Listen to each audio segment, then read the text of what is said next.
Tasmania's imposed quarantine periods for non-essential travellers. The state's Premier, Peter Gutwein, has described the new measure as the strongest in Australia.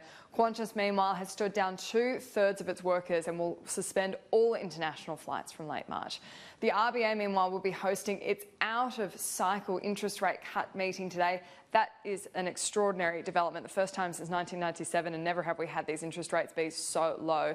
Now, if we look at the cases where they are nationally, New South Wales is up to 267, the worst hit in the state. Tasmania has gone up to 10, Victoria 149, the ACT just 3 so far, Queensland 94 cases, Northern Territory just 1 case as well, but that is also a concern. We know there are a lot of Indigenous communities there that are being impacted. There are also a number of cases in South Australia, as you can see there, 37, and WA as well, 35. Plenty happening in that space, and that toll will only rise. Tasmania has introduced strict new border measures to control the spread of the virus, forcing all non-essential travellers to self-isolate. Political reporter Trudy McIntosh joins us live now. Trudy, take us through this unprecedented move.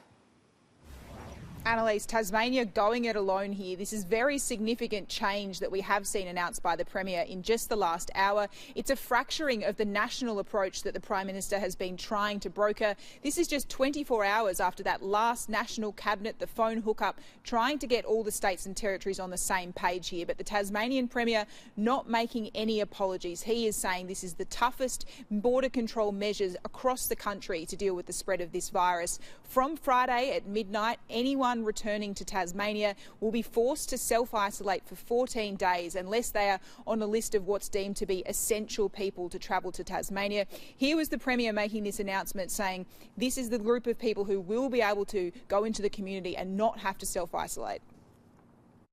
Essential travellers will be those that are important to our health effort or to an emergency situation, or those that keep our trade links running. This will be, in Tasmania, the strongest border measures in the country in terms of the states and territories.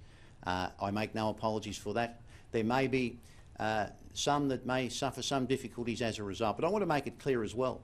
Any Tasmanian can still come home, but if they come home after midnight on Friday, they will need to go into a 2-week quarantine.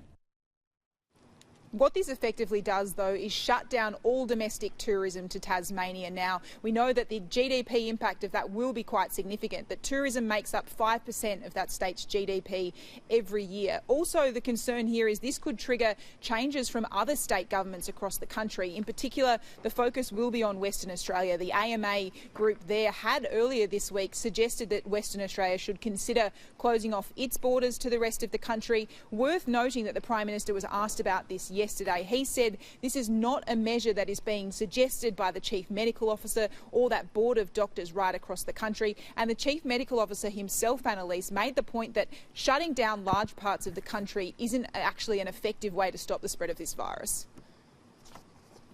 And Trudy, the big banks are tipped to be joining forces with the government to try to get especially small businesses through this pandemic.